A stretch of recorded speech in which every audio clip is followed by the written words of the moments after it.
ખેડામાં વિધર્મી યુવકે સગીરાને ફસાવી દુષ્કર્મ કર્યાનો લાગ્યો છે આરોપ। ખેડા ટાઉન પોલીસ સ્ટેશનમાં 9 આરોપી સામે દુષ્કર્મની ફરિયાદ દાખલ થઈ છે। 2 વર્ષ પહેલા પરવેઝ પઠાણે સગીરાને પ્રેમ જાળમાં ફસાવી હતી। પરવેઝ અને તેના 8 મિત્રોએ પણ સગીરાનું શોષણ કર્યાનો આરોપ છે। સગીરાના કપડા વગરના ફોટો વાયરલ કરવાની ધમકી આપી દુષ્કર્મ આચર્યું હતું। સગીરાને મારી નાખવાની ધમકી આપી વારંવાર દુષ્કર્મ કર્યાનો આરોપ છે। वर्ष 2023 થી લઈને 2025ના રમઝાન માસ પહેલા સુધી સગીરાને બ્લેકમેલ કરવામાં આવી। પરિવારને જાણ થતાં હિન્દુ સંગઠનોને સાથે રાખી પોલીસને જાણ કરી હતી। પોલીસે 8 આરોપીને રાઉન્ડ અપ કરી વધુ તપાસ હાથ ધરી છે। આ સમગ્ર મામલે વધુ વિગતે વાત કરવા માટે જોડાઈ રહ્યા છે ટીવી9 સંવાદદાતા ધર્મેન્દ્ર કપાસી। ધર્મેન્દ્ર, આખા મામલાને લઈને પોલીસની તપાસ કઈ દિશામાં ચાલી રહી છે? કોની સામે આ કાર્યવાહી અત્યારે ચાલી રહી છે?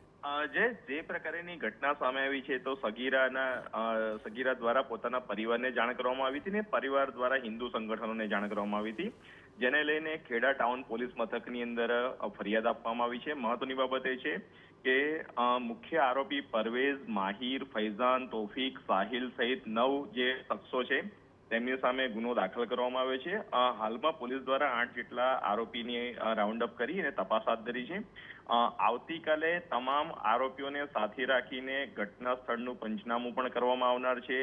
જે વિસ્તારની અંદર આ ઘટનાને અંજામ આપવામાં આવ્યો હતો અને તેના સિવાય અલગ અલગ કયા સ્થળોનો આરોપીઓ દ્વારા ઉપયોગ કરવામાં આવ્યો હતો તે તમામ જગ્યાઓનું પણ પંચનામું કરવામાં આવશે।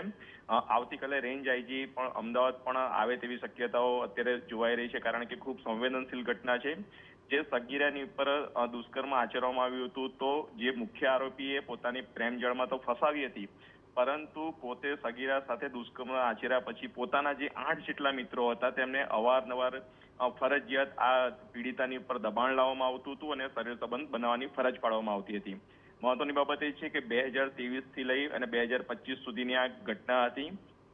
આરોપીઓ દ્વારા જે સગીરા છે તેના વિડીયો અને ફોટા પણ પાડવામાં આવ્યા હતા અને જો આ મામલે કોઈ પણ વ્યક્તિને જાણ કરશે તો તેની ઉપર અત્યાચાર કરવાની પણ ધમકીઓ આપવામાં આવી હતી, જેને લઈને સગીરા ડરેલી હતી। જો કે હવે સમગ્ર મામલો પોલીસ મથક સુધી પહોંચી ગયો છે। આરોપીઓને રાઉન્ડ અપ કરવામાં આવે છે અને આગળની તપાસ હાથ ધરવામાં આવી છે। તમામ ગતિવિધિઓ પર આપ નજર રાખતા રહેજો। તો આરોપીને રાઉન્ડ અપ કરી લેવાયા છે અને આ સમગ્ર મામલે તપાસનો ધમધમાટ તેજ છે।